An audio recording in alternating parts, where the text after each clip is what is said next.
Sud Radio, on parle auto, 10h midi, Jean-Luc Moreau, Laurence Perrault. Alors, qu'est-ce qui vous arrive ? Je me suis baigné dans la Seine, voilà. Non, c'est pas vrai. Non, c'est pas vrai. Non, un petit coup de moulin. Ouais, j'ai pas dormi, donc c'est pas facile d'arriver à faire une émission de radio en n'ayant pas vraiment dormi. Mais vous êtes un warrior. Mais vous exactement. êtes mon X-Men, vous êtes mon super-héros. Voilà. Ouais. Allez, appel à tous les auditeurs sur la page Facebook de Sud Radio. Nous sommes ensemble, nous sommes en live, en direct. Vous pouvez envoyer tous vos messages antibiotiques. Avec le cœur. Avec le cœur, oui, c'est ça. Antibiotiques, c'est pas automatique. Allez, on va pas parler évidemment de l'état de santé de l'ami Jean-Luc. Si, quand même dire à tout le monde qu'on est un peu inquiet ce matin. Sauf s'il décède pendant l'émission. Sauf si, non, mais vous inquiétez pas. Normalement, alors, ça devrait tenir. Bon. Ouais, beaucoup de beaux sujets. Ouais, notification sur smartphone, vigilance au volant, la cohabitation totalement impossible. Quand vous faites un Paris-Nice, pendant 6 minutes, il n'y a personne au volant. Quand vous regardez les notifications sur votre téléphone, c'est une étude qui vient d'être réalisée. On aura tout à l'heure Éric Lemaire, qui est le vice-président d'Assurance Prévention, qui nous détaillera cette étude. Ça va être compliqué jusqu'à midi. Alors, on a une très bonne nouvelle pour vous en ces temps d'inflation, même s'il paraît qu'il y en a moins et que le Premier ministre va nous faire l'annonce du budget le 15 juillet. On va on a trouvé la voiture qui ne consommait rien, on en parlera. La voiture à 0,5 litres au 100 km et ce sont des Français qui l'ont créée. Vous allez me dire, c'est pas possible. Alors, c'est une voiture électrique. Vous allez me dire, mais comment on peut consommer des litres d'essence, une voiture électrique ? Non, elle consommera moins de 4 kWh au 100 km, ce qui est rapporté en litres d'essence, puisque tout le monde comprend mieux. Si je vous dis 4 kWh au 100, vous allez me regarder avec des grands yeux. Si je vous dis 0,5 litres, vous allez comprendre que ça consomme pas beaucoup. C'est des ingénieurs français qui ont fait ça. Pour l'instant, c'est un prototype, mais ce véhicule sortira en série. Et c'est peut-être une piste d'ailleurs pour des voitures de demain. Et française. Et ça nous fait du bien, comme quand on continue d'innover en France. C'est ça. Il n'y a peut-être pas de pétrole, mais il y a toujours de très très bonnes idées. On va retrouver Jules aussi, qui viendra nous expliquer ce qui se passe tout au long de cette émission. L'essai de la semaine, très très bonne voiture. Exactement. C'est le Renault Austral e-tech full hybride. Je vais dire, non, c'est top. On le connaît. On le connaît. Non, c'est la nouvelle version. Alors on dit un restylage en bon français. On peut dire un restyling aussi. Voilà. Donc c'est un petit coup de make-up, mais assez réussi. La voiture a plus de caractère et surtout, au-delà de ça, elle est meilleure sur tous les points. Elle ne consomme pas beaucoup non plus. Elle est plus agréable à utiliser que l'ancienne et elle est plus confortable que l'ancienne. Bon, elle a que des avantages. Et vous voulez savoir, est-ce que c'est mieux ou moins bien que le Peugeot 3008 ? On verra ça tout à l'heure. Exactement. Dans notre rendez-vous Parlons bien, parlons pneus, on va parler des e-awards des pneus. C'est un grand raout un peu professionnel du monde et de la filière des pneumatiques. Ouais, exactement. C'était la remise des prix jeudi. Et moi, je vais remercier mes amis les contrôleurs aériens, puisque j'étais bloqué dans l'avion grâce à eux, alors que j'aurais dû normalement être à la cérémonie de remise des awards. Mais Laurence y était, donc vous ne louperez rien. Exactement. Et puis, on parlera aussi de ce qu'il faut faire dans l'entretien et de rénovation pour nos voitures, la vidange avant les départs en vacances. Et puis, on s'arrêtera à la fin au Mans Classique. Le Mans Classique, 700 voitures, 236 000 spectateurs. Je ne sais pas si vous vous rendez compte. Je ne sais pas combien il y a de spectateurs au rugby, mais là, à mon avis, on a 3 ou 4 fois plus qui vont regarder le Mans Classique. Donc, on ira au Mans Classique en fin d'émission. Ça dure 3 jours. Ça dure vendredi, samedi, dimanche. Si vous avez l'occasion d'y aller. Je ne sais pas s'il reste des places. On posera la question à l'organisateur. Mais on pourra quand même en parler. Allez, tu viens de parler de rugby. Merci. Tu vois que tu n'es pas si malade que ça. On parle rugby aussi ce matin.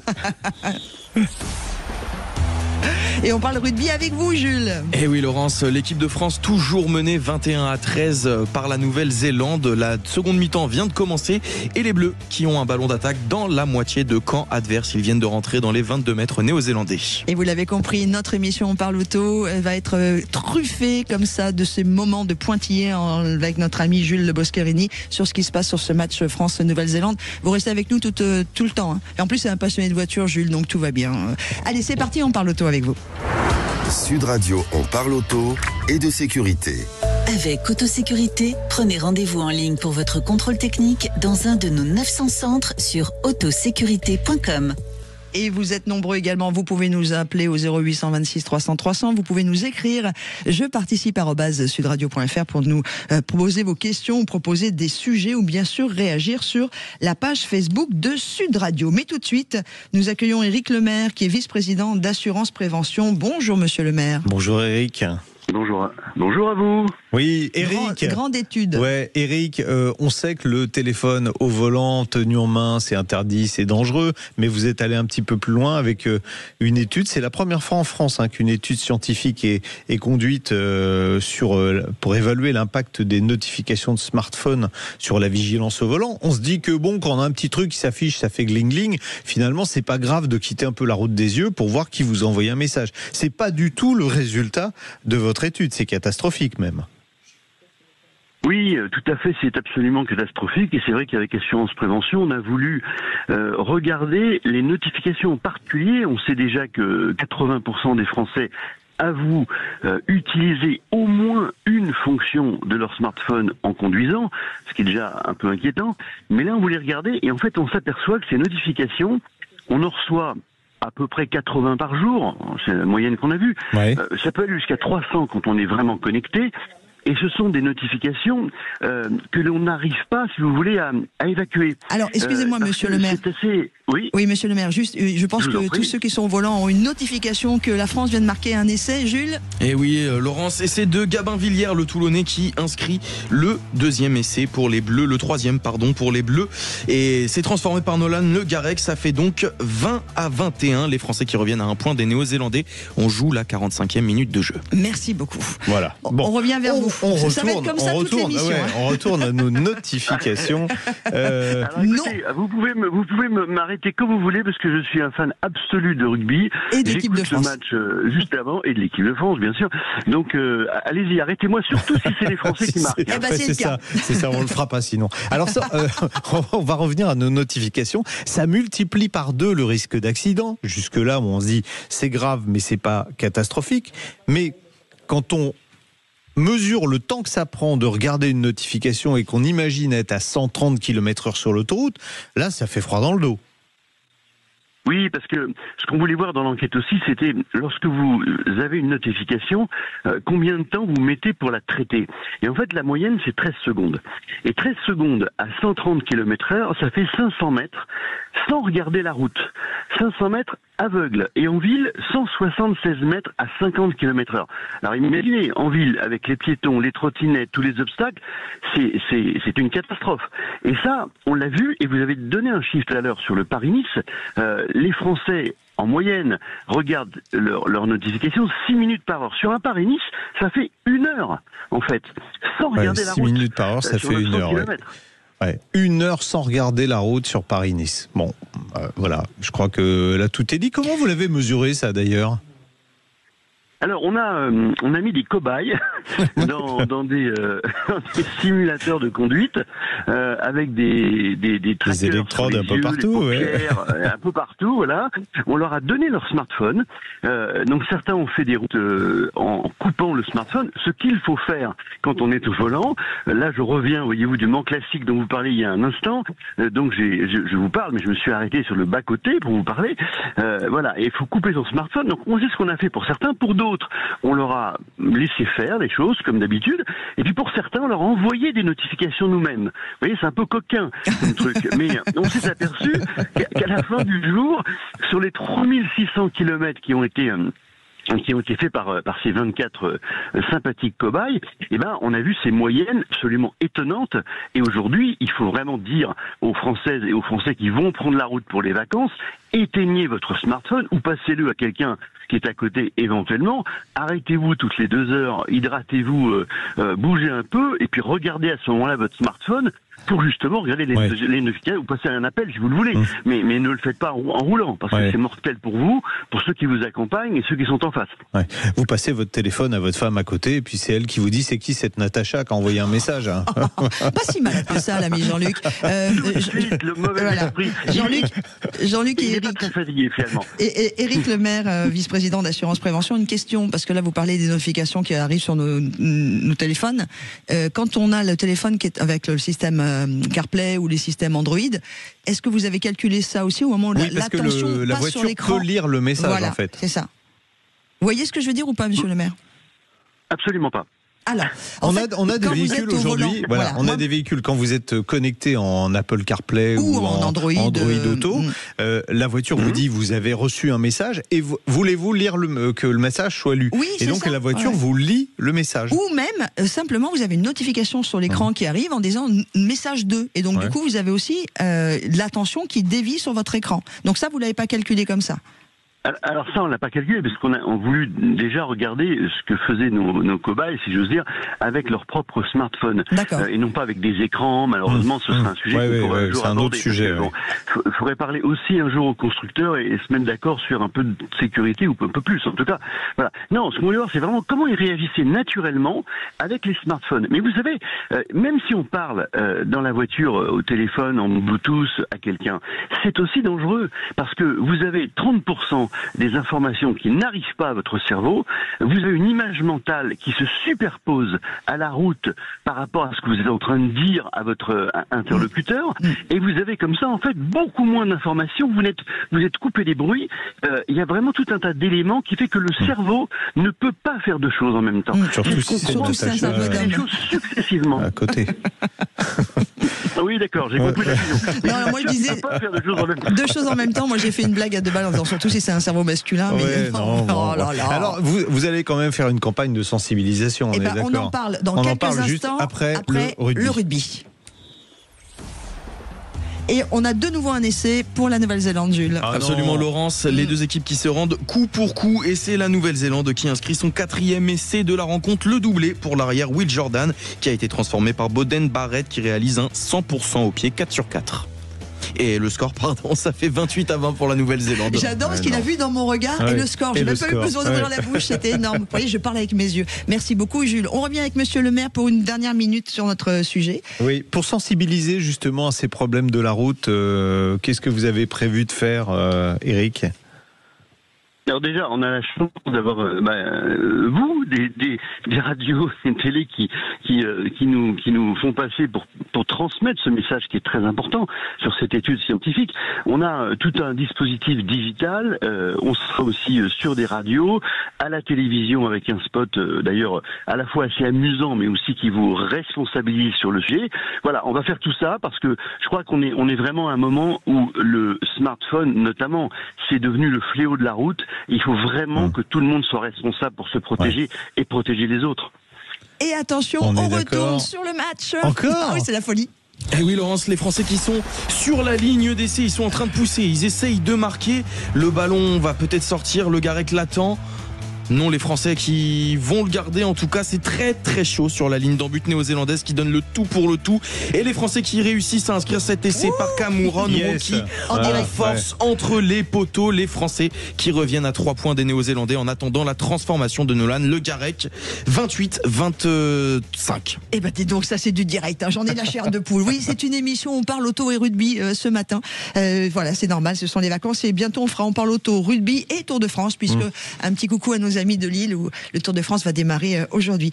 Monsieur le maire, désolé pour vous, ça a été un moment un peu particulier. Haché, on va dire ça comme ça, avec beaucoup de notifications. J'ai adoré, je vous assure. Avec beaucoup de notifications qui déboulent. On vous invite un jour à venir avec nous en studio dès qu'on reprend l'émission en septembre. Je vais venir. Ouais. Et on aura battu 3 fois la Nouvelle-Zélande sur 3, donc ce sera un grand moment. Ouais. Avec plaisir. Merci Eric. Merci beaucoup, monsieur le maire. Merci. Monsieur Éric Lemaire qui est patient, très patient et vice-président d'Assurance Prévention sur cette étude. N'hésitez pas à aller voir cette étude d'ailleurs sur Internet. Les notifications sur smartphone et les vigilances au volant. La cohabitation vraiment totalement impossible et vous allez voir qu'on peut tous se remettre en question par rapport à tout ça. Allez, à suivre, on devrait avoir normalement Armand qui a une question à nous poser. Et puis dans quelques instants ensuite, Renault Austral, c'est l'essai de la semaine tout en continuant à en parler rugby. Sud Radio, on parle auto et de sécurité. Avec Autosécurité, prenez rendez-vous en ligne pour votre contrôle technique dans un de nos 900 centres sur autosécurité.com. Sud Radio, on parle auto, 10h midi, Jean-Luc Moreau, Laurence Perrault. Alors ne vous inquiétez pas pour nos amis qui sont avec nous en direct sur Facebook. On est en train de régler un nouveau logiciel qui marche pas. Voilà. Faut dire la vérité, il y a un moment. Donc on est en train de régler tout ça et à partir de 10h30, vous serez avec nous en direct. Vous pouvez l'être évidemment en écoutant la radio de façon un peu classique, avec un appareil de radio par exemple, oui. Ou un téléphone portable, ou non, on vient d'en parler du téléphone portable, on arrête ça au volant. Bon, tout de suite on continue à parler rugby en tout cas, je me recentre. Et oui, du côté de Dunedin, toujours 28-27 pour la Nouvelle-Zélande, on joue la 54e minute de jeu et les Néo-Zélandais qui ont le ballon avec petit coup de pied par-dessus, Jordan pour Haute-Garde. Et c'est Jordi Barrett qui a le ballon. C'est chaud pour l'équipe de France pour l'instant. Il faut défendre, il faut tenir face aux Néo-Zélandais parce que ça s'annonce très compliqué en cette fin de match. On joue la 54e minute, 28-27. Jules Boscherini, notre journaliste sportif rugby du matin, en direct dans On parle auto et on parle ballon ovale en pays de l'Ovalie. Allez, tout de suite, on continue aussi à parler d'automobile avec vous. Sud Radio, on parle auto, 10h midi, Jean-Luc Moreau, Laurence Perrault. Bonjour Armand. Oui, bonjour. Bonjour Armand. Bonjour Jean-Luc. Merci d'être avec nous. Vous êtes où vous ce matin ? Dans le Nord-Isère. Le Nord-Isère, très bien. Très, très beau département. Vous avez un très joli prénom Armand, on vous écoute. C'est gentil, merci. Alors, moi je me contactais pour avoir une explication. Quelque chose que je ne comprends pas, c'est le fonctionnement d'un véhicule électrique. Alors, est-ce que vous avez mis votre téléphone sur haut-parleur ou... Non, pas du tout. Ah oui. Oreillette ? Non. Ouais, approchez-vous d'une fenêtre, on vous entend pas très bien, ou rapprochez-vous du micro du téléphone. Oui, quelque chose. Bon, on va être attentif. Armand. Oui, allez-y, on vous écoute.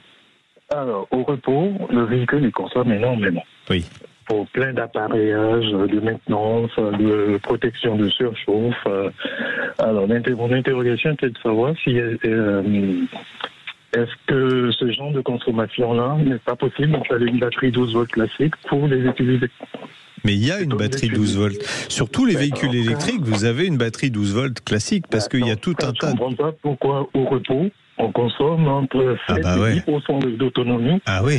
Le pourcentage de la batterie pour la maintenance de tous ces systèmes. Oui. Si vous prenez une Tesla, quand elle fait dodo, en fait, elle dort que d'un œil. Vous avez déjà toutes les caméras tout le tour. Si vous secouez un peu la voiture, elle va filmer. Vous avez, elle est connectée à Internet. Donc, si vous avez des mises à jour, c'est pareil, ça va être de la conso. Vous avez même, je vais vous raconter une histoire assez drôle. Une année, Ford avait acheté une Tesla pour la démonter et voir comment c'était fait, par curiosité. Et évidemment, les gens de Tesla ont visionné le laboratoire dans lequel ils démontaient la voiture et ils ont envoyé un petit message sur l'écran de la voiture. Énorme. Voilà. Donc oui, la voiture, elle est, on va le dire, sous tension en permanence. C'est pour ça que les véhicules électriques, ils ont le même problème, peut-être encore plus gros que sur les véhicules thermiques. Bon là, la petite batterie 12 volts, normalement, elle est alimentée par la batterie de traction aussi. C'est pour ça que vous voyez l'autonomie. Il n'y a pas d'alternateur. Non, il n'y a pas. En fait, l'alternateur, c'est le moteur électrique. Quand vous êtes en décélération, le moteur électrique, il sert entre guillemets d'alternateur et il sert aussi pour recharger la batterie. C'est ça qui fait le rôle de l'alternateur. À l'arrêt, c'est quand même surprenant. Voilà, à l'arrêt. Alors, il y avait Toyota avait eu une idée qui n'était pas mauvaise sur un modèle de Prius hybride rechargeable. Ils avaient fait un toit solaire qui permettait justement de compenser. Alors bon, évidemment, si vous êtes en parking au deuxième sous-sol, ça va pas bien marcher. Mais ils avaient fait un toit solaire qui permettait de récupérer même de l'autonomie. Je crois que c'était 1000 km par an dans une région comme Strasbourg, qui n'est pas ce qu'il y a de plus ensoleillé, ce qui est pas ce qu'il y a de plus ensoleillé en France. Donc c'est une solution. C'est une solution. Voilà. Moi, je trouve que on va petit à petit, la voiture électrique en ce moment, elle évolue à vitesse grand V. Ça va très très vite. Je sais pas si vous avez vu les Chinois, là, Xiaomi qui fait les téléphones, ils vont proposer une voiture qui dépasse 1000 km d'autonomie, qui recharge en 5 minutes. Enfin bon. Non, ça va très très très vite. Bon voilà, Armand. Bon, merci de vos réponses. Donc il y a bien une batterie 12 volts. Voilà. Pas satisfaisant, mais On attend l'amélioration alors. Oui, c'est un peu le problème aussi de la voiture électrique. C'est ce qui plombe un peu le marché. Pendant un moment, c'était les ordinateurs. Vous achetiez un ordinateur, vous sortiez du magasin, il y avait déjà le nouveau modèle qui allait sortir, qui était plus performant et moins cher. Et ben la voiture électrique, ça avance un peu moins vite, mais c'est la même chose. D'une année sur l'autre, on voit bien que les modèles sont rapidement obsolètes, ce qui n'est pas le cas avec les voitures à moteur thermique. Eh ben, merci Armand de cette question, parce que grâce à vous et à vos questions, on apprend, on partage l'information. Merci et bonne journée et bon week-end du côté du Nord Isère, dans nos belles montagnes des Alpes. Oh, mais ce que j'entends? Allez Jules, ça continue, c'est chaud sur le terrain. Ouais, c'est même très chaud pour l'équipe de France qui vient de concéder un nouvel essai qui défend à 14 contre 15 après le carton jaune reçu par Gabin Villiers pour un en avant volontaire. Et c'est le deuxième centre, le numéro 13, Billy Proctor, qui inscrit le 4e essai des All Blacks. Ça fait 33-27 pour l'équipe néo-zélandaise en attendant la transformation de Boden Barrett. Ça se tient encore, hein, ça se tient. Et puis de toute façon, ils veulent se venger, hein, comme on les a battus. Ça fait 3 fois d'affilée qu'on les bat. Donc là, ils vont pas se laisser faire, les gars. C'est fait des beaux matchs. Attention, arbitrage vidéo, peut-être que l'essai va être annulé. Écoutez Sud Radio, on vous tiendra au courant. Tout le temps, c'est la radio de l'auto, la radio du rugby, la radio de la vie, la radio de vous aussi. Oh, c'est beau ce que je viens de dire. Ouf. Et Zach vous attend au standard si vous avez envie de nous rejoindre et de participer à cette émission. 0826 300 300. Allez, on fait une pause et dans quelques instants, l'ami Jean-Luc prendra le volant de la Renault Australitech Full Hybrid. Sud Radio. Sud Radio. Parlons vrai. Sud Radio, on parle auto, 10h midi, Jean-Luc Moreau, Laurence Perrault. Et vous le savez, on suit aussi en ce moment le match France-Nouvelle-Zélande. Jules, un événement de nouveau qui s'est déroulé pendant la pause. Et oui, on vous disait qu'il y avait essai. Il a finalement été refusé, cet essai de Billy Proctor, car le centre néo-zélandais ne contrôle pas le ballon au moment d'aplatir. Et c'est refusé donc toujours 28-27. Et les Français qui sont à 14 encore pendant 5 petites minutes. Eh bien, nous continuons évidemment de suivre ce match. Nous en sommes à quoi, à la 57e minute, 58 61e minute, encore 19 minutes. Et peut-être les Français à un point des Néo-Zélandais qui peuvent réaliser un exploit monumental. Il va falloir tenir. Eh ben, ils vont tenir. On y croit dans notre équipe. Merci beaucoup, Jules. Et quant à vous, vous nous tenez informés jusqu'à la fin du match. Allez, c'est parti. On va prendre le volant. Biomotors, agissez pour la planète en roulant au superéthanol et économisez jusqu'à 50% sur votre carburant. Présente Sud Radio, on parle auto. Et on prend le volant. Et vous allez pouvoir suivre l'essentiel de l'essai de l'ami Jean-Luc sur la page YouTube de Sud Radio et puis évidemment en partie sur la page Facebook de Sud Radio en ce moment. Le Renault Austral E-Tech Full Hybrid. L'Austral, il est sorti il y a 3 ans seulement. Pourtant, il subit son premier lifting aujourd'hui pour rester dans la course des SUV compacts face, entre autres, au Peugeot 3008. On l'a modifié également pour uniformiser la gamme en termes de design avec les récents Rafale et Symbiose. C'est plutôt une réussite, hein. Plus de caractère, une calandre qui paraît taillée dans la masse, des projecteurs acérés, une signature lumineuse en forme de flèche. Moi, je trouve ça beaucoup. Je trouve ça plus réussi que la précédente génération. Plus de centimètres en longueur, donc ça change pratiquement pas, hein, 4,52 m. Et puis des feux arrière qui ont également été modifiés. Là, on le remarque bien parce que c'était bien pendant cette période de canicule, vous avez l'impression qu'il y a des glaçons qui ont été mis dans les feux arrière, et c'est le cas, comme ça, ça permet de se rafraîchir. Bon, on essaye la version full hybride en finition techno, c'est le milieu de gamme. Renault a rationalisé la gamme. Pour le moment, vous allez voir, c'est vraiment rationalisé, c'est le seul moteur disponible. Bon, notre modèle dispose en revanche de nombreuses options. Le Fort Control, c'est quoi? C'est les 4 roues directrices, un braquage jusqu'à 5 degrés des roues arrière, résultat, une tenue de route impériale, un diamètre de braquage de citadine 10,1 mètres. C'est une option à 1 500 €, mais je vous conseille de la prendre. Autre option indispensable sur cette finition, c'est le pack familial. Alors, il comprend la motorisation du haillon, la banquette arrière coulissante sur 16 cm, ce qui permet de moduler le volume du coffre de 527 à 657 litres. C'est pas le plus vaste de la catégorie, mais l'option n'est pas extrêmement chère, elle vaut 800 €. L'habitabilité aux places arrière, elle est bonne. Il y a encore de la place quand les sièges sont avancés au maximum, sauf si vous mesurez 1m95, genre comme la plupart des rugbyman. Mais autrement, non, il y a de la place dedans. Les sièges avant ont été redessinés, et ça a une importance cruciale. Tissu en matériaux recyclés à 98%, meilleur maintien, confort plus moelleux, réglage électrique ici en option, c'est des super sièges. Nouveauté aussi, la caméra dans le montant du pare-brise. Vous allez me dire, mais à quoi ça sert-il ? Eh bien, elle permet de reconnaître 5 visages différents, de régler le siège, les rétros, la climatisation, la radio sur Sud Radio, selon les goûts et les besoins de chacun. La planche de bord, elle n'évolue pas. Bon, honnêtement, il n'y en avait pas besoin. Elle est très bien, aussi bien en présentation, en ergonomie ou en qualité de fabrication. On a toujours le fameux système Open Airlink qui est piloté par Google, cette petite start-up américaine. Il évolue quand même en termes de graphisme. C'est inspiré du récent Rafale.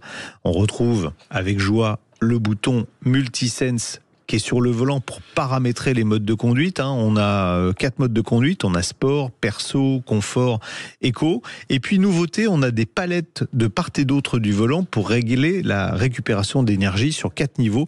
On verra que ça permet même de rouler avec une seule pédale. Bon, ça, c'est le bouton Multisense pour ceux qui ont l'image. Et puis, il y a le fameux bouton magique à gauche. Il n'y a que les modèles du groupe Renault qui l'ont. On fait 2 pressions sur ce bouton et ça nous vire les aides à la conduite qui ne sont pas des aides à la conduite, mais qui nous emmènent. Voilà, je vais rester poli.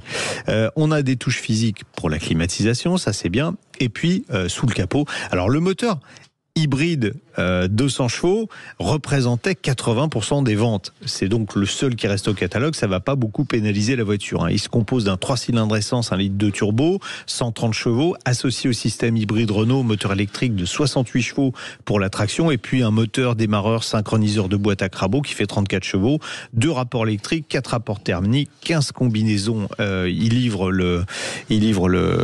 l'aspirine avec, puissance totale 200 chevaux. Une bonne évolution sur ce point dans la gestion de cette boîte très compliquée. Dès les premiers tours de roue, on mesure tout de suite les progrès. La suspension est plus souple, la voiture est plus confortable, même avec les roues de 19 pouces sur cette finition. Et puis cette douceur se combine avec une plus grande fluidité de la transmission. Si on conduit en bon père de famille, impossible de sentir les transitions entre les différents modes ou le passage des rapports. Le test du ralentisseur, vous l'avez vu pour ceux qui ont la vidéo, il était un peu montagnard. En plus, celui-là, pas de fracture du bassin ni de la colonne vertébrale, donc tout va très bien. C'est nouveau chez Renault, la récupération d'énergie, elle est réglable, comme je vous l'ai dit tout à l'heure, via les palettes au volant. Et quand elle est sur le maxi, eh bien, on peut conduire avec une seule pédale. Avec la batterie assez généreuse, elle fait 2 kWh. Attention, c'est de l'hybride simple. Les phases de conduite en 100% électrique sont nombreuses en ville et permettent sur route de faire environ 2 km et même d'aller jusqu'à 130 km/h. En reprise, le système hybride Renault est aussi plus réactif qu'il ne l'était sur la version précédente. C'est toujours pas parfait, il y a une demi-seconde de temps de réaction, mais le 80-120 est réalisé en 5 secondes 6, c'est vraiment bien. Les accélérations aussi sont bonnes, 0 à 100 en 8 secondes 2, mais c'est surtout le comportement qui est plaisant. Avec les 4 roues directrices, la voiture est très agile et ne donne pas l'impression de peser 1600 kg. L'efficacité est meilleure que celle du Peugeot 3008. La limite sont les pneus Michelin économie d'énergie qui chantent leur réprobation en conduite sportive. Bon, ça fait une jolie musique. Sur l'autoroute, on apprécie d'abord le confort acoustique. Selon Renault, c'est moins 6 décibels par rapport à la phase 1. Tous les 3 décibels, on divise par 2 la pression acoustique. Donc c'est vrai que c'est une voiture qui est très silencieuse. Il y a encore un léger bruit aérodynamique au niveau des rétroviseurs, mais la meilleure surprise de tout cet essai, c'est la consommation à 140 km/h. J'ai fait 700 km d'autoroute, j'ai consommé 7 litres au 100. C'est vraiment pas beaucoup. Sur route, à rythme tranquille, 5,6 litres. Dans la journée, j'ai fait pas loin de 900 km, je suis arrivé, j'étais pas fatigué, et ça c'est bien. Et enfin, on va parler tarifs, ça augmente un petit peu, 500 € par rapport au modèle précédent à finition équivalente, mais comme je vous l'ai dit, il progresse sur tous les points. Finalement, c'est plutôt une bonne affaire, 43 000 €. Je vais vous le dire comme je le pense, je pense que c'est le meilleur SUV de cette catégorie-là. Aujourd'hui, en France, tout confondu. Voilà. Okay. Ben voilà, autrefois, le 3008 régnait en maître. L'Austral est arrivé, il était pas mal non plus, mais là, il a progressé plus que le Peugeot qui a régressé, lui. Bon, merci beaucoup de cet essai. Vous retrouvez la totalité de l'essai de Jean-Luc sur la page YouTube de Sud Radio pour découvrir en détail ce fameux Renault Austral. Moi, je l'aime beaucoup aussi.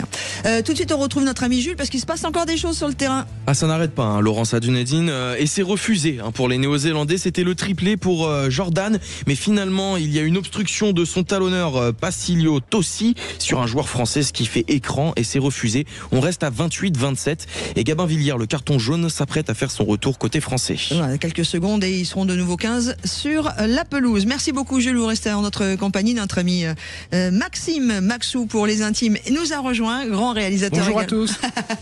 Grand réalisateur, grand passionné de sport, de rugby, passionné de voiture, passionné de loup, de nous, de loup. Passionné de vous surtout, Laurence. Ouais, c'est ça. Vous voulez qu'on vous laisse Si vous voulez, je crois qu'il y a la pub dans pas longtemps, on va discuter. Allez, c'est parti pour la pub et on se retrouve dans quelques instants. Et puis on va parler d'une création française, on est ravis, c'est une start-up normande et qui a mis Factor 10 avec un nouveau véhicule Line ou Line, on en parlera en détail. On adore, moi j'adore. Alors c'est pas Renault la marque. Non, Factor Renault, 10. Ah, j'aime bien quand il est malade parce que même malade, il est au top. Vous voyez, ça va mieux en fait, hein. Oui, c'est un bon médicament la radio. Cette émission est un bon médicament. Allez, à tout de suite. Sud Radio, on parle auto, 10h midi, Jean-Luc Moreau, Laurence Perrault. Et tout de suite, on file au rugby pour voir ce qui se passe avec vous, Jules. Toujours 28-27 à Dunedin pour les Néo-Zélandais. Un seul petit point d'écart et il reste moins de 10 minutes à jouer. C'est très chaud entre la France et les Néo-Zélandais. Et c'est bien, c'est que nos Bleus tiennent, alors que les Néo-Zélandais ont été plutôt très agressifs depuis le début du match. Depuis le début du match, ils n'arrêtent pas. Et puis surtout, 3 essais ont été refusés aux Néo-Zélandais. L'arbitre est australien, ça va pas arranger les relations entre les deux pays rugbystiquement parlant. Merci en tout cas, vous restez avec nous, Jules, jusqu'à la fin de ce match prenant. Et ça, c'est quand même assez génial. Le sport en ce moment, c'est vraiment passionnant de plus en plus. Allez, tout de suite, on va pas parler sport, mais c'est du sport ce qu'ils ont fait, notre start-up normande, pour créer une voiture qui va nous faire dépenser pratiquement pas d'argent en énergie. Back to Car, première marque de pièces auto recyclées et garantie à vie, vous présente Sud Radio, on parle auto et d'environnement. Quand je vous parle de pratiquement pas d'argent en énergie, est-ce que vous rêvez d'avoir une voiture qui va consommer l'équivalent de 0,5 litres au 100 ? On va en parler avec Marc Guillemot, qui est cofondateur de Factor 10. Bonjour Marc. Eh bien, bonjour. Bonjour Marc. Expliquez-nous un petit peu déjà Factor 10, ce que c'est que cette société et quel est votre parcours. Vous êtes levé un matin, vous êtes dit tiens, je vais faire une voiture qui consomme pas beaucoup d'énergie. C'est comme ça que ça s'est passé. Vous aviez bon, je triche parce qu'on en a évidemment abondamment discuté cette semaine. C'était d'ailleurs passionnant. Il faudra qu'on vous invite même sur d'autres sujets. Tiens, on parlera d'hydrogène. Et d'ailleurs, est-ce que je peux faire une parenthèse et me rendre hommage à tous les attachés de presse avec lesquels on travaille, parce qu'il y a des gens qui sont extraordinaires, qu'on connaît bien. Et là, je voudrais rendre hommage à Marie-France, qui nous a envoyé tout ce qu'il fallait savoir sur Factor 10. Et c'est pour ça, grâce à ça, qu'on vous a découvert, et chapeau. Voilà. D'accord. Bon, Factor 10, vous travaillez pas à la Poste et vous n'êtes pas le 10e facteur. C'est pas exactement ça. C'est quoi le nom Factor 10? Il vient d'où?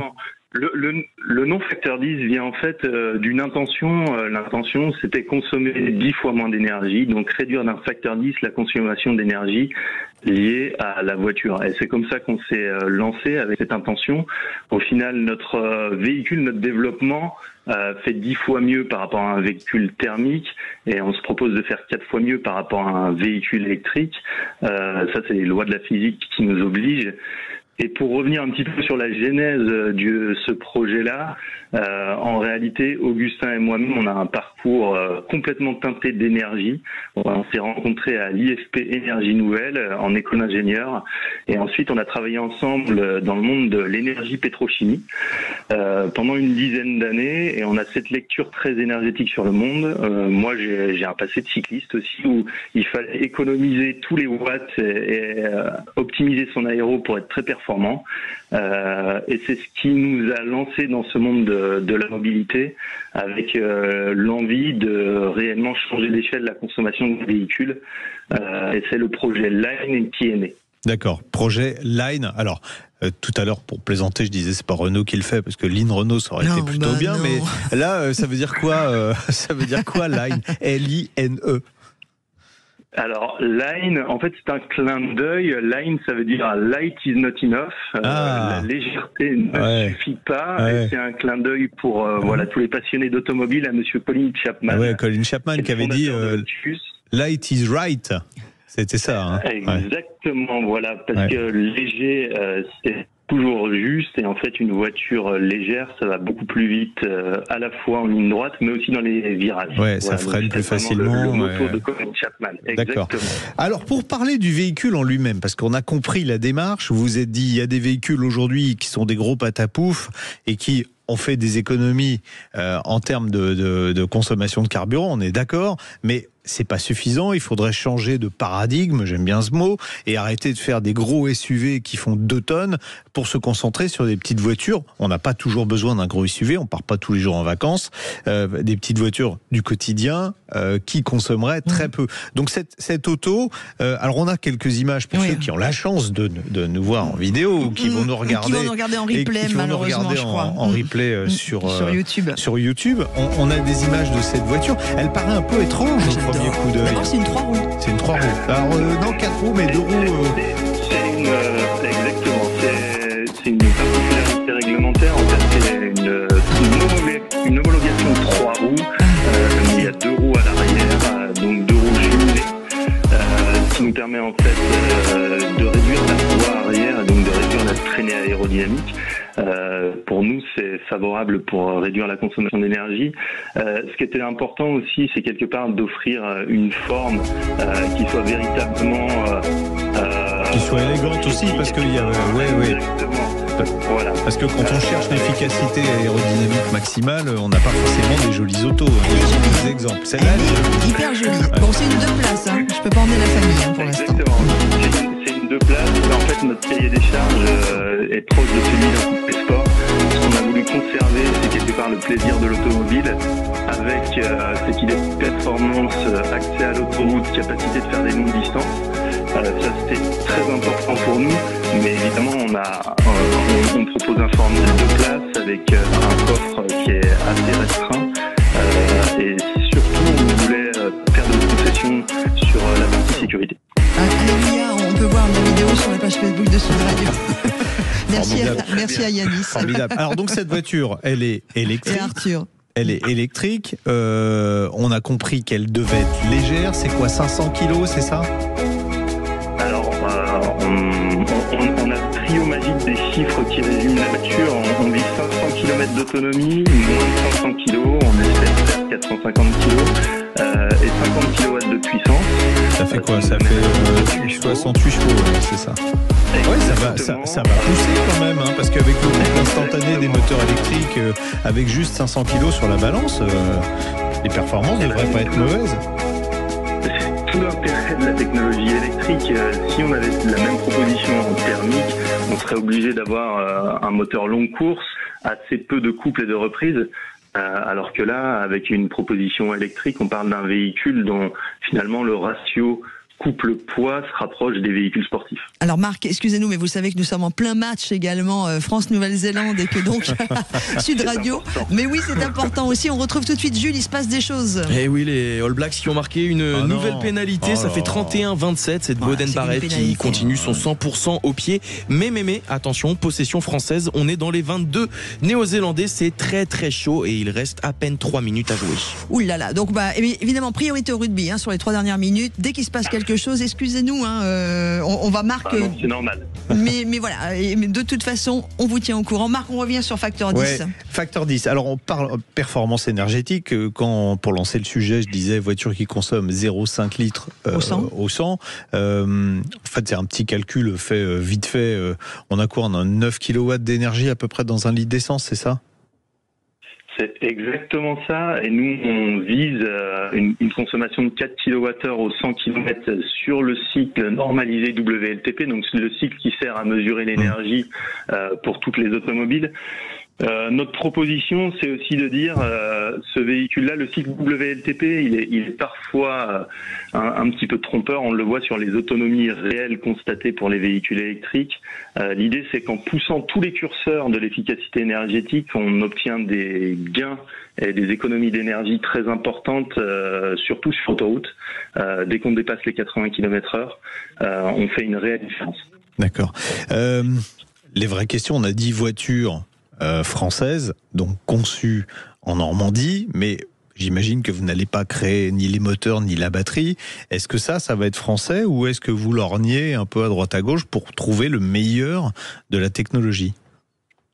Alors nous, on a beaucoup à faire sur la partie véhicule, donc clairement notre focus il est d'abord sur la partie véhicule, pour lequel on est accompagné de PME françaises et d'acteurs renommés français. On espère pouvoir trouver un moteur français et une batterie française. Pour l'instant, on a des listes courtes de fournisseurs qu'on a ciblés. Néanmoins, il y a quand même une grosse partie de l'approvisionnement, ne serait-ce que de la chimie des batteries qui vient de Chine. Et on ne fera pas forcément mieux que les constructeurs là-dessus. Il faudra nous le pardonner dans un premier temps. Voilà. Mais on se refuse pas les développements futurs. Et c'est une voiture qui peut exister pour moi, grand public ? Parce que moi, je m'appelle grand public maintenant. Alors oui, on n'a pas lancé ce projet-là avec uniquement l'envie de faire 4 ou 5 véhicules. Ça nous aurait demandé trop d'énergie pour pas beaucoup d'impact. Donc quelque part, on a envie de produire en grande série. Voilà, il faut un petit peu de temps pour ça. Il faut 4-5 ans. Donc notre premier développement, ce sera des véhicules vraiment très haute performance, très technologiques. On se propose de les produire et de livrer les premiers exemplaires fin 2027.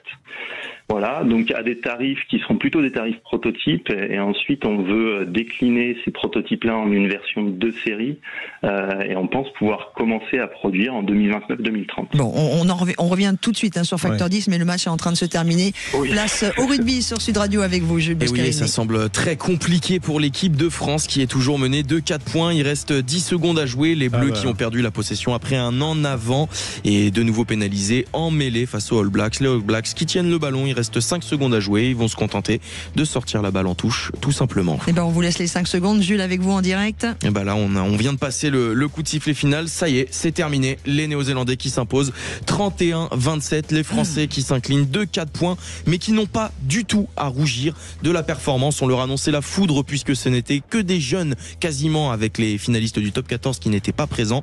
Rendez-vous donc la semaine prochaine, même heure à 9h05 à Wellington. Pour le prochain match, évidemment, et vous le savez que Sud Radio suivra cet événement sportif également sur tout au long de ces épreuves. Merci Jules, à bientôt. Mais de rien, la semaine prochaine. Avec plaisir. Allez, tout de suite, on retrouve notre Facteur 10. Retour en Normandie avec Marc Guillemot. Marc Guillemot. Alors, vous nous avez dit tout à l'heure, je suis un ancien cycliste. Alors, j'espère que vous pédalez toujours autant. Il y a un petit événement qui démarre Tour en de France aujourd'hui. Et dans les chiffres. Et qui passe en Normandie d'ailleurs. Il va passer à Caen, qui va fêter en même temps son millième anniversaire, la ville de Caen. Et dans les chiffres que vous avez donnés dans le dossier de presse, il y en a un qui m'a marqué, je vais vous laisser le donner. L'équivalent d'un véhicule qu'on utilise aujourd'hui pour se déplacer, ça représente l'énergie de combien de cyclistes ? Alors, notre calcul, c'est que prendre sa voiture, c'est l'équivalent de 120 cyclistes en termes de puissance.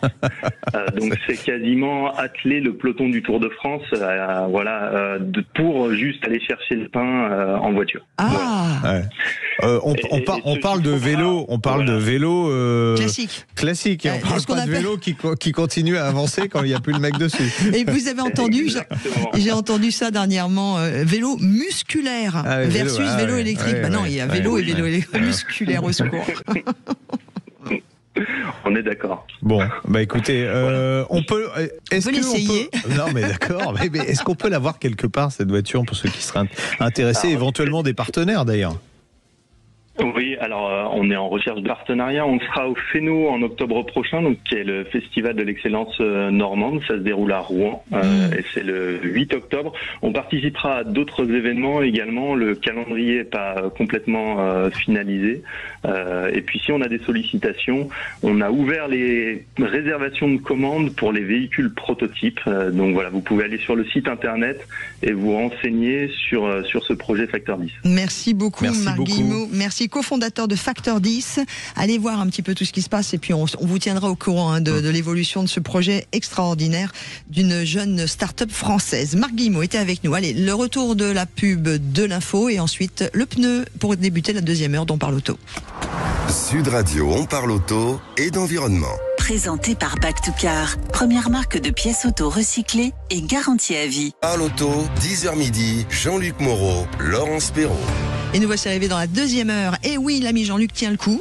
Il a pris le meilleur médicament qui soit, puisque vous qui n'étiez peut-être pas là au début de l'émission, Jean-Luc a passé une sale nuit, hein, petite mine, mais ça a l'air d'aller mieux. Oui, ça va un petit peu mieux, et puis en fait, dopé à l'adrénaline de cette émission, c'est pour ça aussi. Oui, exactement. Allez, deuxième heure de notre rendez-vous.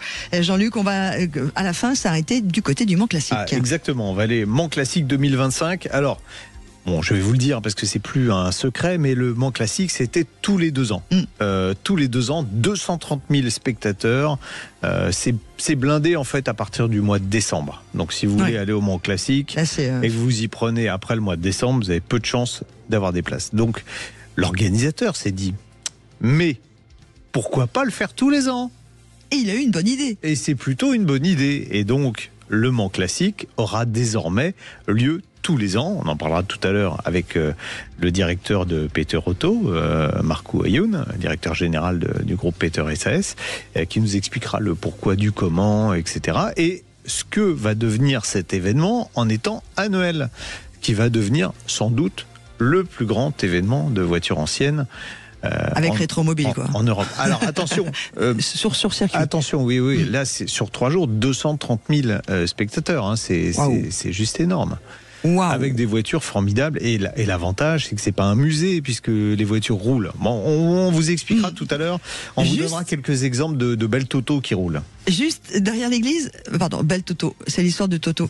Juste avant, on va faire la vidange de notre voiture ou pas avant les départs en vacances. Ouais, est-ce que c'est judicieux de faire la vidange avant de partir en vacances ? Alors 90% de ceux qui nous écoutent disent bah oui, c'est ce que je fais moi. Bon, ok, mais est-ce que vous le faites bien ? Et ça, à mon avis, là, c'est pas sûr. On va parler aussi, et on va commencer par cela, des Awards du pneu, car oui, la filière pneu, et vous savez qu'on est la seule émission qui offre une chronique sur le pneu depuis 5 ans. Depuis le début, ouais, de bientôt 5 ans. Bientôt 5 ans. Oh là ça passe vite. Ouais, vous les faites pas. Ouais. On en parle tout de suite puisque c'est le magazine The Pro qui organise avec le syndicat du pneu dont on parle souvent avec l'ami Dominique Stemfel, ces fameux Awards du pneu. Le syndicat du pneu, les spécialistes du pneu au service de votre sécurité sur la route, présente Sud Radio, on parle auto, parlons pneus, parlons bien. Et puis on accueille tout de suite une amie et journaliste, Muriel Blancheton, rédactrice en chef de The Pro Auto. Bonjour Muriel. Bonjour Muriel. Bonjour. Bonjour la fine équipe. un mot sur The Pro parce que c'est un magazine essentiellement professionnel B2B et tous ceux qui écoutent Sud Radio sont peut-être pas au courant que ça existe en fait. Exactement, The Pro, ça fait ses 20 ans, cette année, 20 ans. Depuis 2005, nous existons dans l'automobile et puis Philippe Onick, notre président, a implanté le concept également dans le bâtiment et la restauration. Voilà, donc nous sommes distribués à 1 million d'exemplaires dans l'année. Enfin, on est présent uniquement chez les pros, évidemment, pas dans les kiosques, et on s'adresse aux artisans et aux entrepreneurs. Oui, voilà, parce que quand Laurence dit B2B, la moitié des gens qui sont largués, c'est business to business. Donc ça s'adresse à contrario, aux professionnels. De B2C, client. Voilà. Customer. Exactement. Ça speak very well English ce matin quand même. Bon alors, Muriel, cette semaine, deuxième édition troisième. Oh là là, je sais plus compter. Troisième édition de The Awards du pneumatique. Alors c'est quoi déjà ? L'objectif c'est quoi d'abord de ces Awards ? Alors, je vais vous raconter un petit peu l'histoire. En fait, nous, depuis 2018, on récompense les professionnels de l'automobile. L'histoire est toute simple, en fait. C'est mon président, Philippe Poli, qui a rencontré notre ami Dominique Stamfel lors d'une de ses soirées. Et tous les deux se sont dit, c'est quand même bête, il n'y a pas de récompense pour les métiers du pneumatique. Voilà.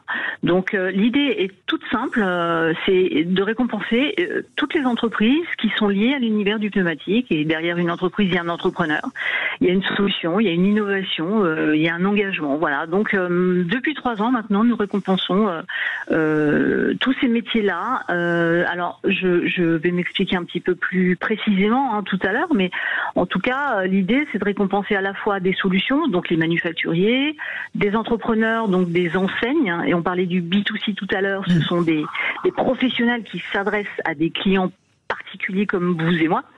Voilà, donc on fait un petit peu le tour de ces métiers-là et on cherche à repérer les idées les plus innovantes, les champions, c'est des entrepreneurs en fait qui sont là au quotidien pour servir le client. Voilà, tout simplement. Alors, nous, ce qui nous intéresse, c'est évidemment le palmarès de 2025. Alors, combien de prix ? 6. D'accord. 6 prix. Cette année, 6 prix. Vous voulez que je les décline Allons-y. Posez-moi toutes les questions que vous voulez. Ça, on va en poser plein. Oui. Alors, allons-y, Muriel. Alors, on y va. Donc le premier, il s'adresse aux grossistes. C'est le prix du B2B, le business to business.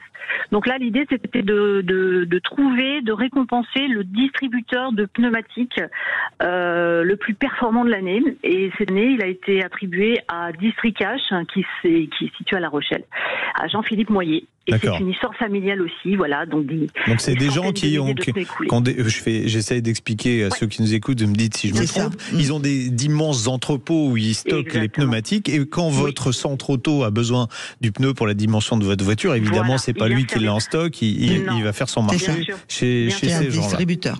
Voilà. C'est ce qu'on appelle des distributeurs stockistes. Et sur quels critères vous sélectionnez le gagnant ? Alors là, tout bêtement, c'était son volume, les services ajoutés, sa diversification, puisqu'il ne distribue pas que du pneumatique, mais également de la pièce de rechange, ses implantations, tout ce qui fait qu'il a animé son entreprise au cours de l'année. Mais bon, ce sont de grosses histoires, donc Districash existe depuis très longtemps. Des années. Voilà. Ouais. Donc voilà, c'est son emprunt en fait qu'on a cherché à mettre en valeur. Autre prix ? Alors l'autre prix, c'est B2C, c'est le business to consumer. Donc là, ça m'intéresse. C'est celui qui celui à qui on va acheter nos pneus. Exactement. Donc là, c'est le revendeur qui a acheté ses pneus chez le distributeur au préalable et qui le revend et qui le pose et qui entretient la voiture pour vous et moi. Voilà.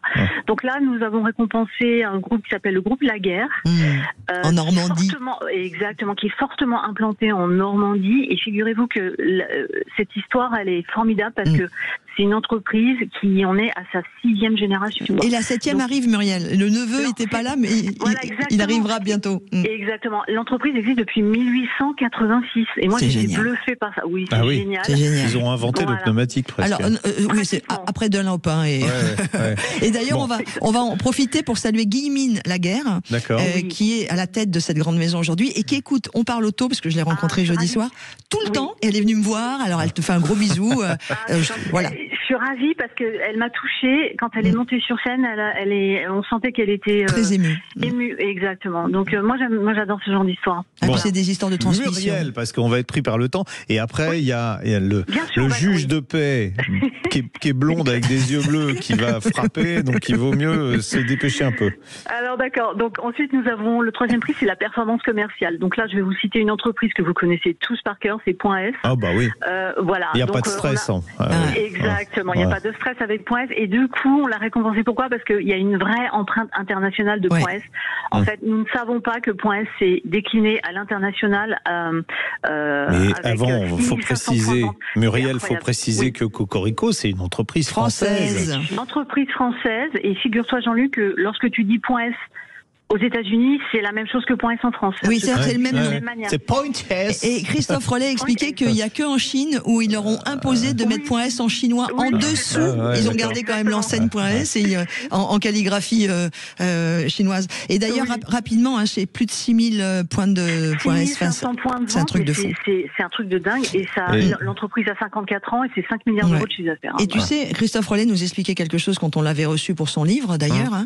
Laissez-nous rouler tranquille, son livre qui s'appelle ainsi, que le schéma industriel et commercial de Point S, c'est très particulier à la France.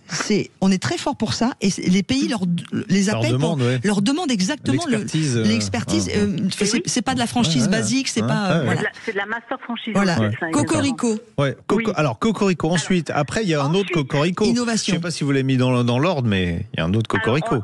Est-ce que vous voulez, je vous parle du produit cette fois-ci? Oui, c'est ça, Cocorico. Voilà, j'ai bien compris. Donc, là, l'objectif, c'était de récompenser une innovation, enfin une révolution dans la révolution. On a récompensé Michelin pour son Cross Climate 3 Sport. Voilà, exactement, parce que c'est une révolution. Ouais, c'est un pneu été qui peut fonctionner l'hiver, quoi. Voilà, c'est ça. De segment. Voilà, ils ont créé un segment sport dans l'univers du 4 saisons. Et c'est pour ça que c'était assez intéressant à mettre en avant. Voilà. D'accord. Alors, deuxième Cocorico ensuite. Voilà. Ensuite, il y a le prix du recrutement et de la formation. Donc là, nous avons récompensé le réseau First Stop parce qu'ils ont mis en place quelque chose de très puissant pour recruter déjà. Dominique le dit assez souvent, les métiers sont en tension dans l'univers du pneumatique.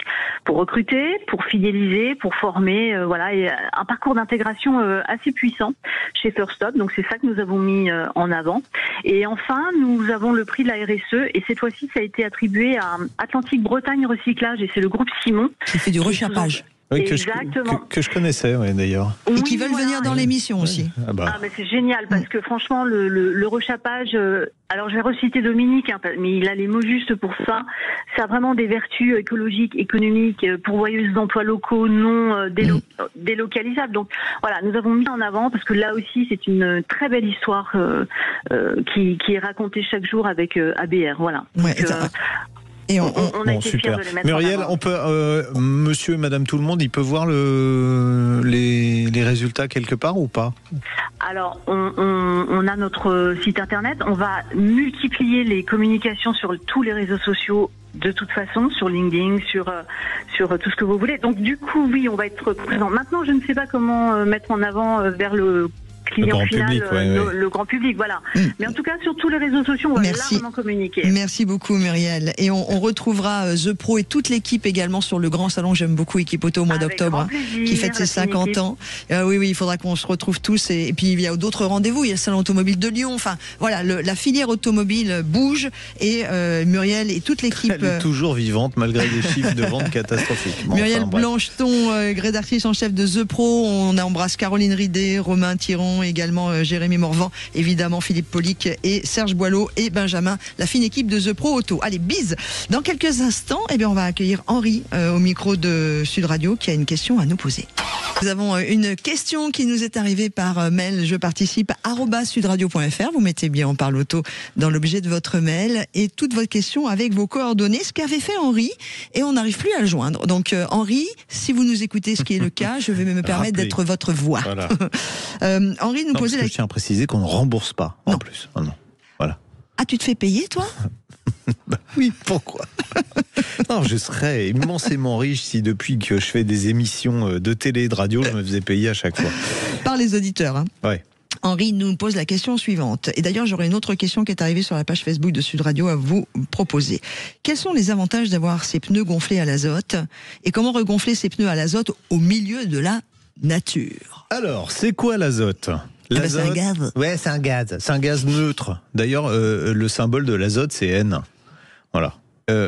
Dans l'air qu'on respire, là, autour de nous, on a, j'allais dire environ, non, si je vous dis 78% d'azote, c'est pas du environ. Donc, il y a 78% d'azote dans l'air qu'on respire.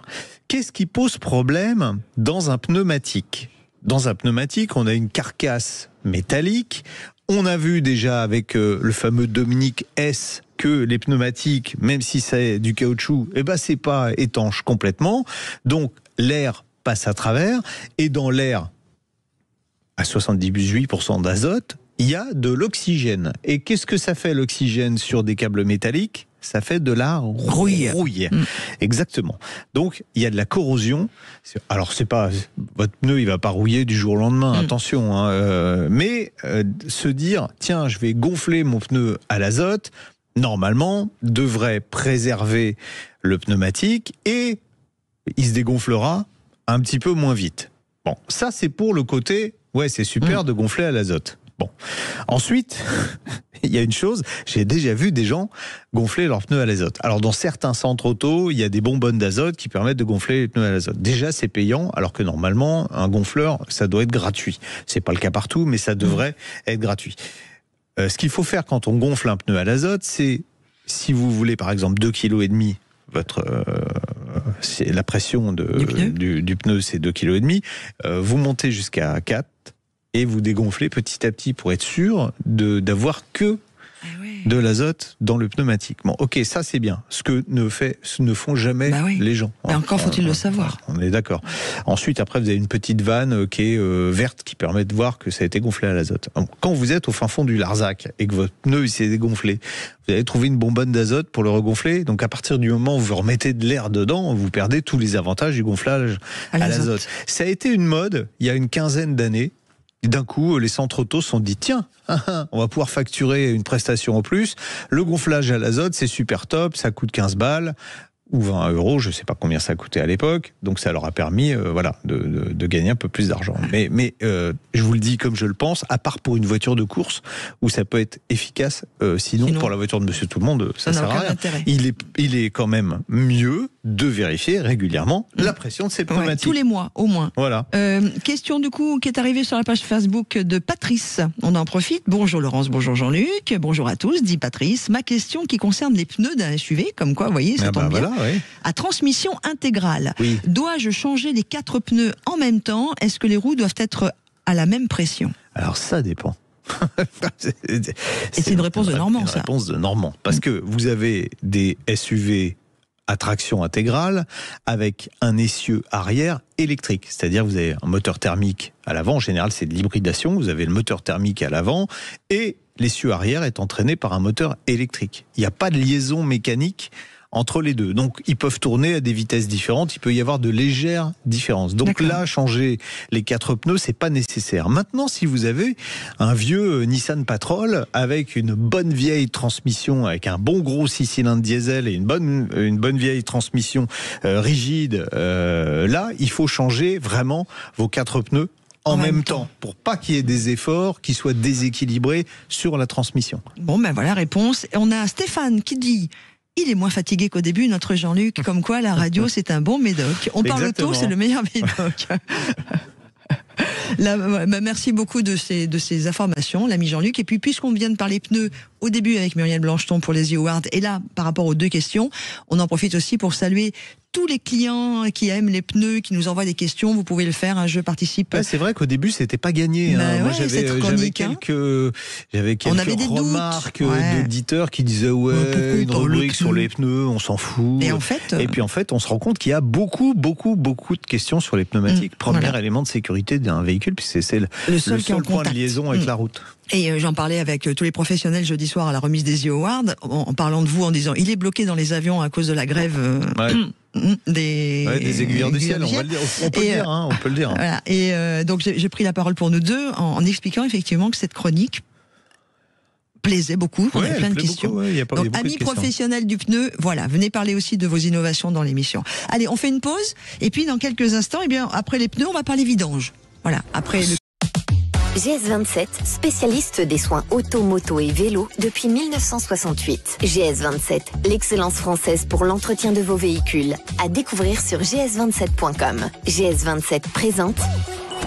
On parle auto, d'entretien et de rénovation. Et on va parler de vidange avant le départ en vacances. Oui, on va parler de vidange avec un diable, parce qu'on peut très bien avoir une vidange et être un diablotin.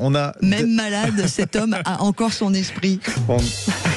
Bonjour David de Regnecourt. David de Regnecourt, il professore. DG de Sfertech. DG de Sfertech. Je voudrais juste parce que des fois, il y a des gens qui arrivent à l'écoute de l'émission. Qui ont loupé un épisode. Mais qui savent pas des fois, nous on connaît tellement nos invités. Vous reprenez les podcasts depuis 5 ans et vous les faites un par un, puis voilà. Non, c'est pas ça. C'est que, qu'est-ce que Sfertech? David, qu'est-ce que vous faites chez Sfertech? Voilà, en quelques secondes, et surtout que vous nous expliquiez ce que vous avez mis au point pour bien tester les voitures, les gaz et tout.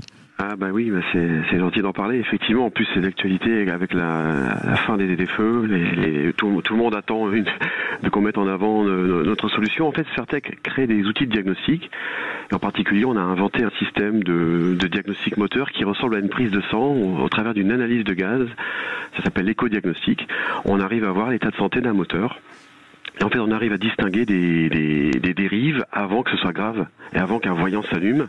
Et au travers de cette prise de sang, on a compris les maladies chroniques qui affectaient les moteurs. Et en fonction des maladies, on a créé des médicaments. Donc tout un tas d'additifs pour l'entretien ou décrasser. Je dirais, voilà, c'est un peu...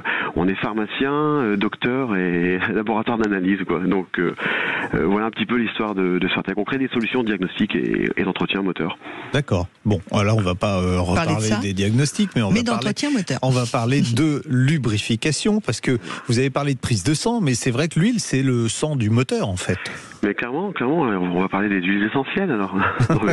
Ah bah tiens, je viens d'en mettre justement là. Ça sent bon la menthe dans le studio. La menthe poivrée. Oui, je dirais que c'est vrai que c'est l'époque des vacances, des trajets, des longs trajets, peut-être même des véhicules qui n'ont pas l'habitude de parcourir des longs trajets chargés et autres. Donc je dirais que je verrais 2 axes en termes de conseils. Donc d'un côté, je dirais que pour nous, le prérequis, c'est que si on fait sa vidange, éviter de mettre une huile propre dans un moteur sale, puisque le b.a.-ba, l'incontournable, c'est peut-être de nettoyer son circuit d'huile, pour dire de mettre une huile neuve dans un moteur qui est décontaminé. Oui. Laurence prend son bain dans la même baignoire avec la même eau déjà depuis un petit moment. C'est pas une bonne idée, ça. Ça se voit, regardez, j'ai le teint frais parce qu'on est en hyper-hygiénisme. Mais non, c'est pas vrai. Ça participe beaucoup, hein, du coup. Ça non. Et puis je suis plutôt douche, moi. Désolé. Et donc voilà, l'idée c'est déjà ça, c'est la base, parce que ça permet de partir en vacances avec une huile qui fait son effet et pas qui est pas contaminée avec tous les ingrédients d'avant.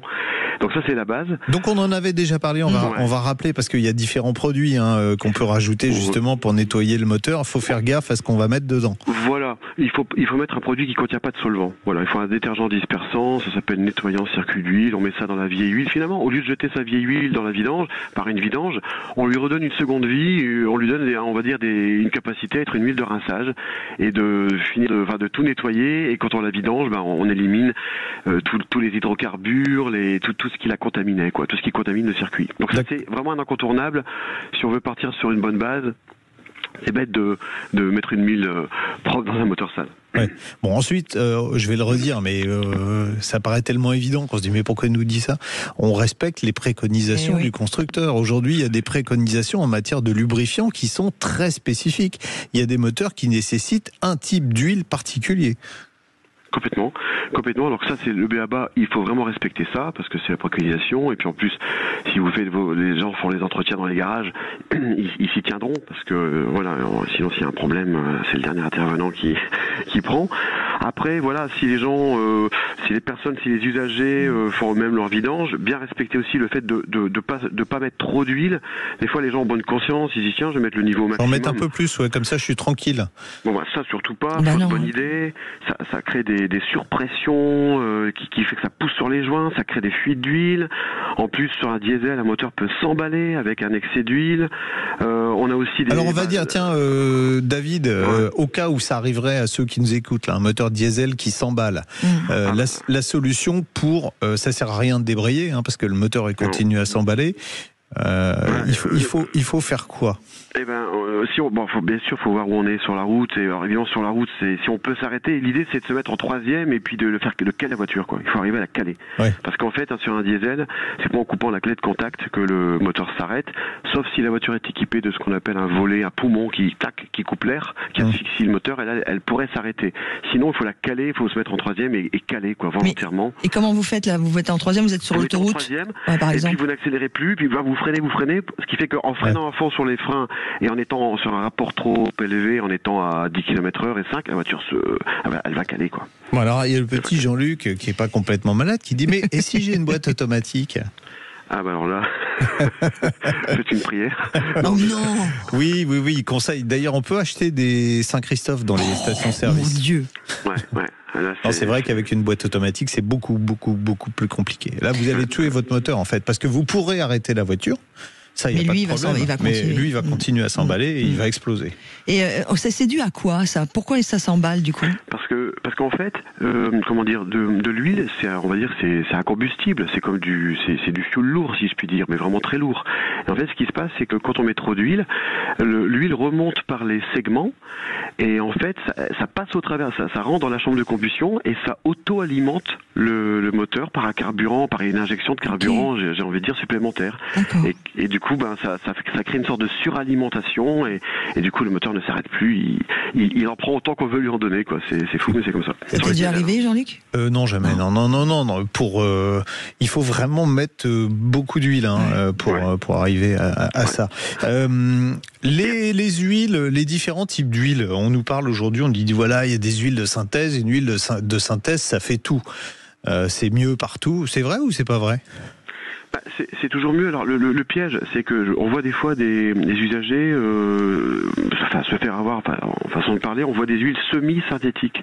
Alors les gens ont l'impression que semi égale 50% de dopes de synthèse et 50% d'huile minérale. Mais en fait, la réglementation cache un peu les choses, mais on peut appeler une huile semi-synthétique dès l'instant où on a 2 à 3% de dopes de synthèse. Donc en fait, une huile semi-synthétique, c'est une huile minérale, quoi, voilà, avec un petit peu de un petit peu de trucs en plus. Ouais. Même sur les vieilles autos, on peut mettre, on va aller au Mans classique après, on peut mettre des huiles synthétiques ou pas? Eh ben écoutez, oui, dans le sens où nous on équipe des véhicules. Alors on a des huiles qui contiennent moins de détergents, mais effectivement on a des c'est un petit peu c'est un petit peu comme si on amenait des technologies qui n'existaient pas quand elles sont nées, ces voitures. Et l'idée c'est de leur amener un petit peu une technologie nouvelle qu'on aurait tellement aimé avoir en 1965, quoi, et qui n'est plus. Donc effectivement je suis très généraliste dans ce que je dis. Il y a aussi des exceptions. Mais effectivement, il y a certaines huiles qu'on peut utiliser, comme par exemple la base de carbone graphite, qui protège très très bien nos chairs anciennes. Ouais. Puisqu'on a parlé de carbone graphite, si je roule à l'éthanol dans un moteur qui n'est pas prévu pour rouler à l'éthanol, faut que je change mon type d'huile? Alors, idéalement, on peut agir sur deux. Si même pour les auditeurs qui voudraient, mettons, surgarantir ou améliorer la protection de leur moteur, ils partent en vacances. Imaginons même qu'un véhicule a beaucoup de kilomètres. On avait eu un auditeur il n'y a pas si longtemps qui avait 250 000 kilomètres. Il adorait sa BMW et dit je veux la garder. Donc, quand on a des moteurs un peu usés ou fort kilométrés, on peut augmenter la viscosité à chaud de l'huile pour lui donner un supplément de résistance. C'est le deuxième chiffre, quand on a par exemple 0W30 ou 5W50, la viscosité à chaud, c'est le deuxième chiffre. C'est le deuxième. Par exemple, regardez, on a des auditeurs une fois qui appelaient, ils avaient des moteurs de Mini Cooper S ou des moteurs de DS3, les 1600 essence, les moteurs PHP. Vous passez en 1060, vous avez plus de consommation d'huile, quoi. Alors qu'elles sont toutes à manger énormément d'huile. Donc pour l'éthanol, c'est un peu la même chose. On peut jouer sur deux axes, augmenter la viscosité pour donner une réserve de viscosité à l'huile, et on peut aussi utiliser de la céramique ou du carbone graphite parce que c'est insoluble à l'éthanol. Donc ce qui fait parce que l'éthanol vient diluer en fait l'huile comme du white spirit, quoi. En fait, quand on a de l'éthanol, en fait, je pense à tous les usagers qui mettent de l'éthanol sans boîtier et qui roulent comme ça en se disant mais c'est bon, la voiture le tolère, je mets jusqu'à 70% d'éthanol sans boîtier, elle marche très bien. Ouais, sauf que l'éthanol non brûlé va dans l'huile et l'huile devient de l'eau, quoi, au niveau viscosité. Et c'est là que une céramique ou du carbone vient renforcer. Mais voilà, idéalement, faut pas le faire, quoi. Il faut mettre un boîtier. Dernier point, David. Quand on a ce joli triangle rouge là, pression d'huile, où c'est un petit un petit symbole rouge qui s'affiche, je peux aller jusqu'à la station-service il faut s'arrêter tout de suite. Il faut vraiment s'arrêter tout de suite. Il faut vraiment s'arrêter tout de suite. Et non, là, faut pas rigoler avec ça. Et voilà, je pense aussi à toutes ces personnes qui vont être chargées des valises, 4 personnes, à la montagne ou des côtes et j'en passe avec des chaleurs extrêmes. voilà, si le budget est serré, ils peuvent avoir recours à ce qu'on appelle des oil fortifiers. C'est des polymères qui donnent un coup de fouet à l'huile, enfin qui vont renforcer l'huile à chaud. Par exemple, une SAC 40 pourrait devenir une SAC 60. Et ça permet un peu comme un joint liquide, de renforcer une huile, parce que voilà, pour dire, c'est une résistance du coup à la chaleur, quoi. Bon. Et aux contraintes. Merci beaucoup David de Regnocourt, DG de Sfertech. On va vous laisser à votre soirée coup de fouet, là, ça a l'air sympa. Avec la lubrifiant. Merci beaucoup David. Merci, et passez un très très bon week-end. Allez, dans quelques instants, on va aller se promener. Eux aussi s'y connaissent en huile, et pas que celle qu'on met dans le moteur, mais en belle huile, de belles voitures. C'est Le Mans Classique qui s'invite dans On Parle Auto. Et puis normalement, si tout va bien, on aura le bonheur d'accueillir juste à la fin de notre émission Guillaume qui a une question à poser au 0826 300 300. Et nous sommes en plein Mans Classique, le Mans Classique aujourd'hui. On va en parler avec notre invité Marc Wayoun, qui est directeur général du groupe Peter SAS. Bonjour Marc. Bonjour Marc. Bonjour. Alors, c'est la folie. Déjà 20 ans en fait. J'étais pas né quand il y a eu la première édition du Mans Classique. C'est incroyable. Ouais, 20 ans avec une première édition qui rassemblait 300 voitures, je crois entre 20 et 25 000 visiteurs. Et là, c'est juste incroyable. On est à 700 voitures sur la piste, plus de 1000 pilotes, 8500 voitures de club qui font le plus grand musée à ciel ouvert sur le circuit et plus de 220 000 visiteurs en 2023. Et on est bien parti pour battre ce record cette année puisqu'on a une fréquentation vraiment incroyable depuis jeudi matin. D'accord. Quel temps il fait, d'ailleurs, là Moyen moins. Non, il fait encore très beau. Ah, vous avez encore du ciel bleu, vous, au Mans? On a un petit peu de brume, mais on a du ciel bleu des températures de 27 degrés cet après-midi, donc plutôt agréable. On attend un peu de pluie cette nuit, je crois, donc il va falloir sortir les pneus wet pour la nuit, mais sinon tout va bien au niveau météo. Bon, alors jusqu'à présent, parce que quand on dit il y a 20 ans que ça a démarré et que si je vous dis derrière c'est la 12e édition, vous allez me dire ah oui, il est quand même vraiment malade parce qu'il sait pas compter. Mais non.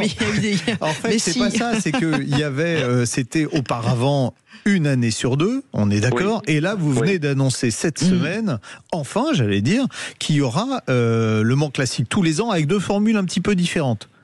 Oui, c'est simple, en 20 ans, ça fait juste 20 ans de plus d'histoire du Mans à raconter au Mans Classique.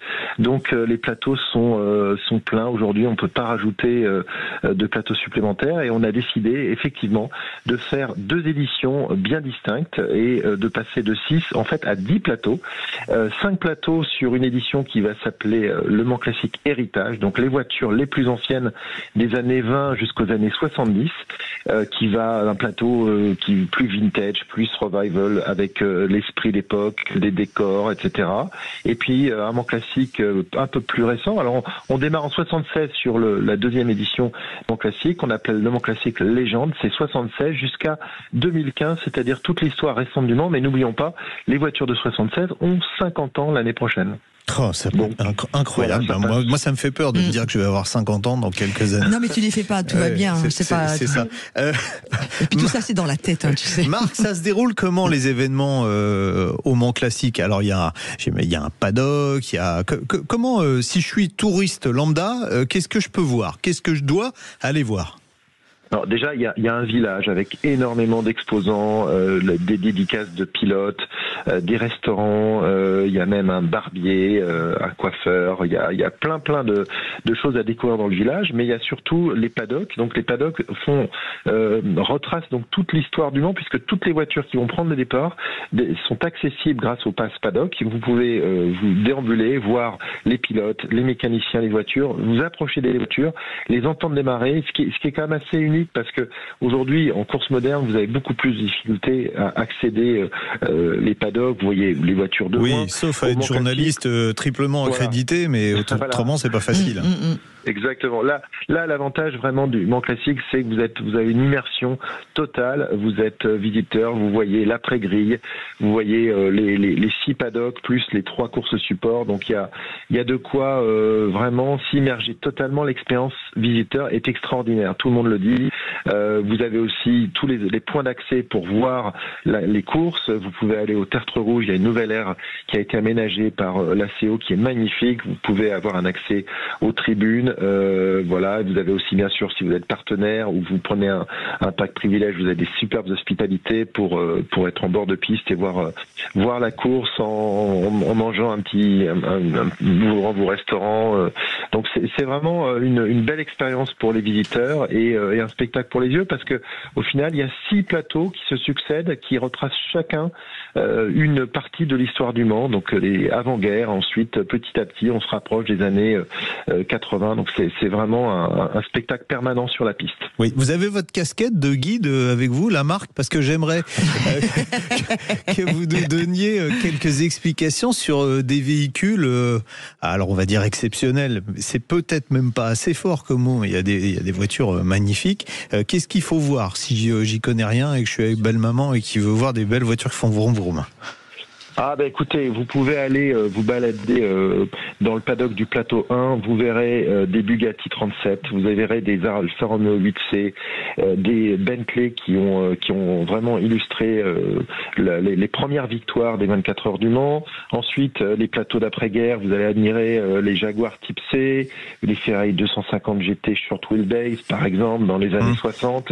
Après, si on passe aux années 70, vous avez les prototypes les plus mythiques comme la Porsche 917K, les Ferrari 512 qui se sont battus. Qui a été longtemps la voiture qui détenait le record de vitesse en course, hein, c'est ça, hein, la 917K? Absolument, le record de moyenne, effectivement, une moyenne de plus de 225 km/h.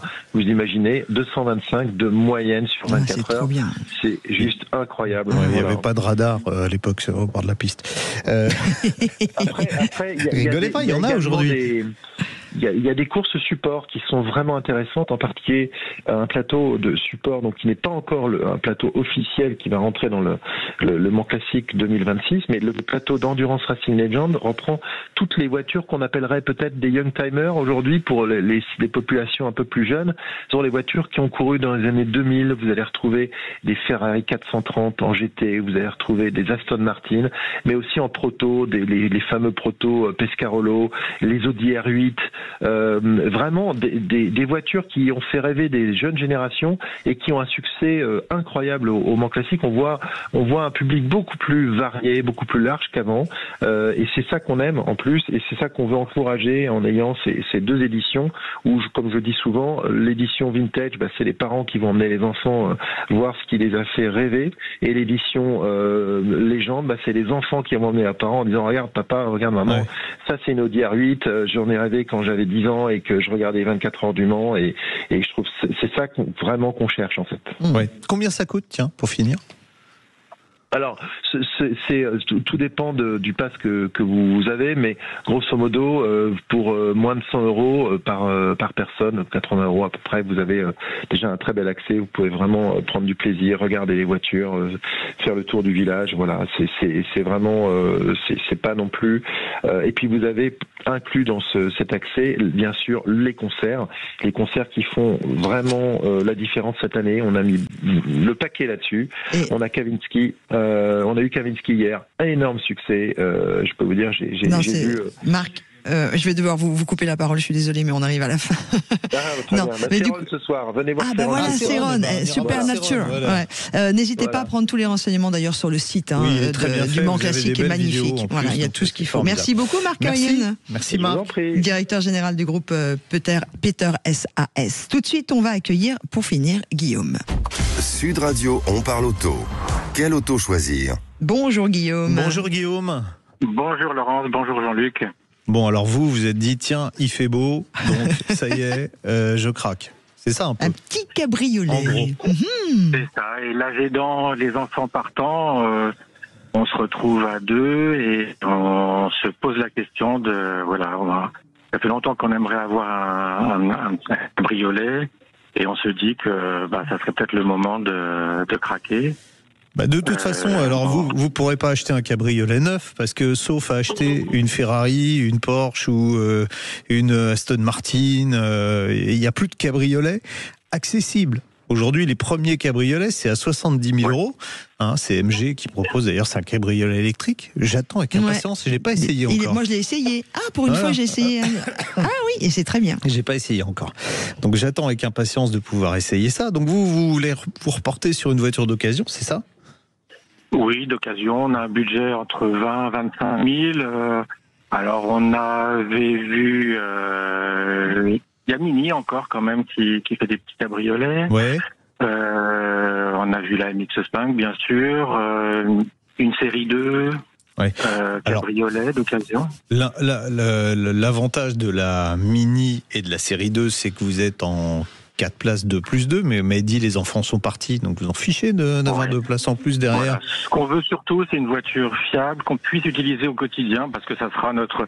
On a une voiture pour les vacances, mais on veut une voiture qu'on puisse laisser garer dehors.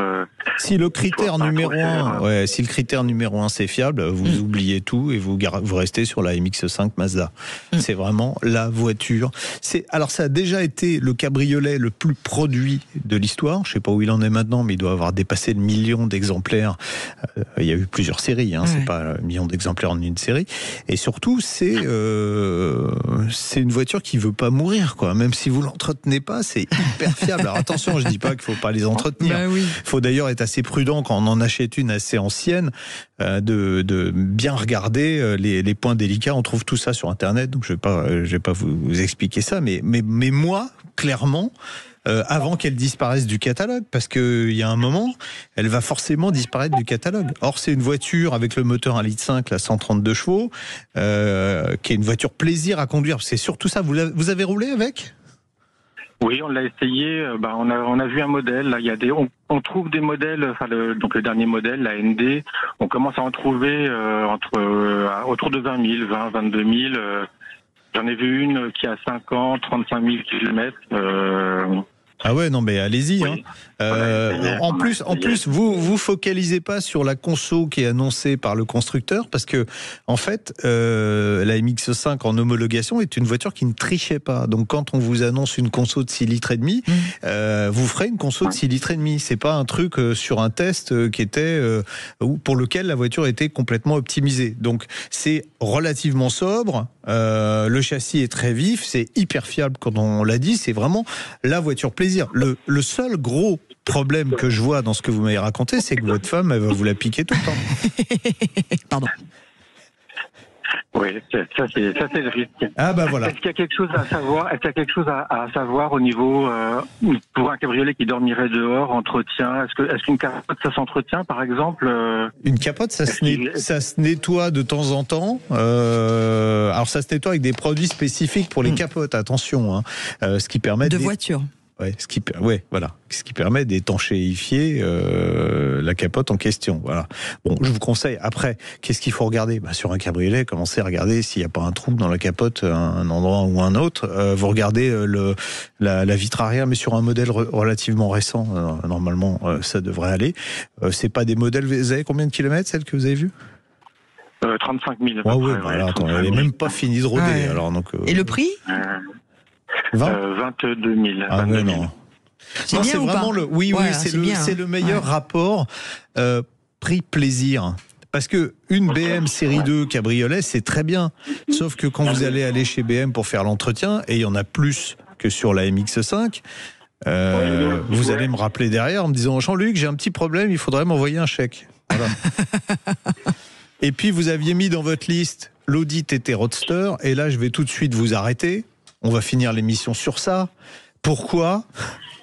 Parce que chaque année, il y a le classement, le J.D. Powers aux États-Unis sur la fiabilité des marques automobiles. Donc, comme d'habitude, ou comme souvent, la marque la plus fiable, c'est... Japonais. Ouais, c'est Lexus, Toyota. C'est Lexus. Et la marque la moins fiable ?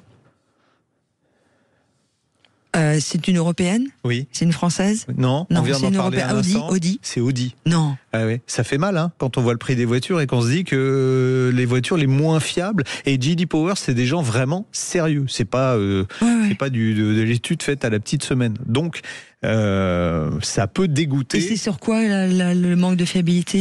Surtout sur l'entretien, la garantie, les pannes. Enfin, c'est un truc très très complet. Je vous invite à aller le voir d'ailleurs.